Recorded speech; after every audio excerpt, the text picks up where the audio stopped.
Bu günləri biz Azərbaycanımızın, qədim Qarabağımızın, qədim bir Narıslar kəndindəyik. Bu kənd bütün Azərbaycandan məşhur olan bir kənddir. Kəndimiz hələ 1992-ci ilə qədər axar-baxarı ilə yaşayırdı. Şənfiravan yaşayış vardı kəndimizdə. Amma ondan əvvəlki erməni-müsəlman müharibələrində bizim kənd təslim olunmuyubdu. Əfsuslar olsun ki, 92-ci ildə kəndimizi ermənilər və ruslar tərəfindən işğal olundu. Mən indi bu günləri gəlmişəm kəndimizə, öz məhəlləmizə.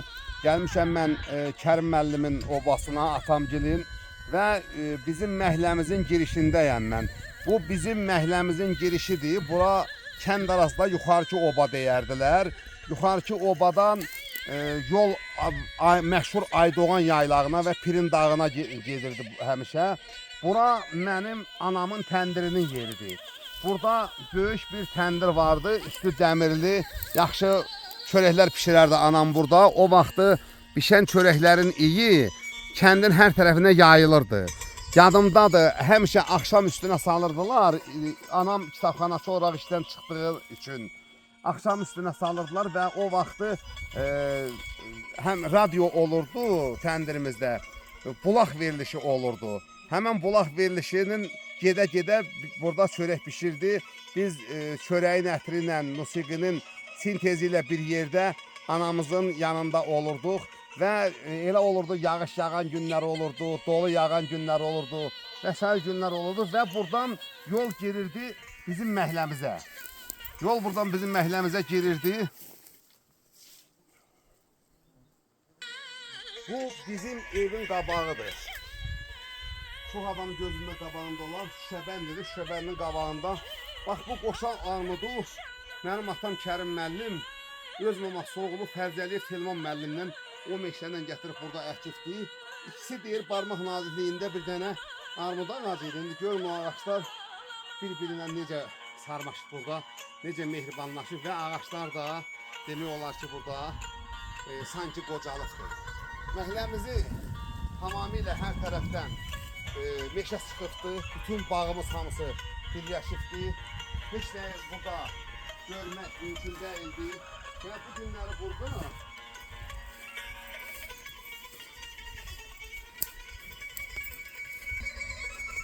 Təbriz, bax bu gördüyüm məhrabanı da, bax gördüyüm bu kuruşkanı da. Bunlar o vaxtı narışlarda anamın alıb gətirib işlətdiyi kuruşkalardı. Yadigar olaraq qalmışdı. Bu günləri bunu biz qaytardıq, gətirdik yenə öz ocağımıza qoyuruq bura. Kuruşkanı da, məhrabanı da. Çünki bu obadan gedib, bu evdən gedib, bu evdə də bunu saxlamaq istəyirik. Bura bizim evimizin ikinci girəcəyidir. Yəni birinci girəcək pilləkənlər ortadanıdır. Bu ikinci girəcəyidir.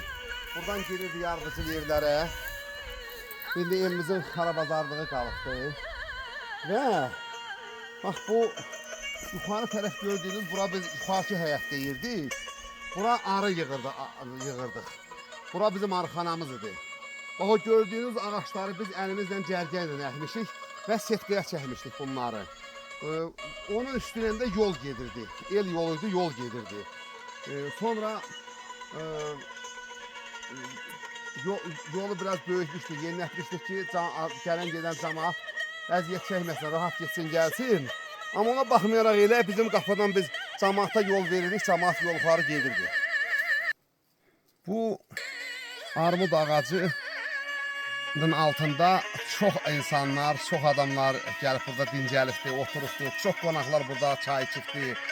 Demək olar ki, Qarabağdan gələn və yaylaqdan gələn əsas Qarabağ cəmaatı ən çox gəlib bizim qapıda bu ağacın dibində otururdu, çay içirdi, dincəlirdi, istirahət edirdi. Atları bağlayırdıq bura. Bax bu qarmaqları o vaxtı atam bağlamışdı bura. Buradan heyvan kəsəndə heyvan asırdıq buradan. Əsas qoyun heyvanlarını buradan asırdıq. Və hal-hazırda bunun bir tərəfi də var. Qarmağın bir tərəfi də var. Bu armudlardan çox adamlar istifadə edirdi. Yaxşı dadlı meyvəsi olurdu armudun. Və bu armud ağacına çox köhlənlər bağlanıbdı. Çox köhlənlər burada nallanıbdı. Çox köhlənlər buradan yola salınıbdır. Və bununla üzbəyiz bizim mal pəyəsi vardı ki, bizim mal pəyəsinə çox adam 2 mərtəbə pəyə deyirdilər. Və buradan gələn əsas elat, əsas Qarabağ cəmaəti, bax, bu yol vasitəsilə, görünün atlılar, atlı karvanları, atlı dəstələri, bax, hə, atlı dəstələri bax bu yol yuxarı üz tuturdular Aydoğan yaylağına, Aydoğanın dağlarına və bu yol yuxarı gedən insanların indi çoxları həyatımızda yoxdur, dünyasını dəyişibdir. Allah bütün ölənlərimizə rəhmət eləsin, qalanlara can sağlığı versin. Və bu günləri biz xarabalıq olsa da gəlib bu evimizin xarabalığına çatmamızın əsas səbəbi bizim şəhidlərimiz və hökumətimizdir. Allah şəhidlərimizə rəhmət eləsin, Allah hökumətimizə can sağlığı versin. Gün o gün olsun ki, bu yurtda yurt quraq. Gün o gün olsun ki, bu yurtların hamısında ev quraq, kənd quraq.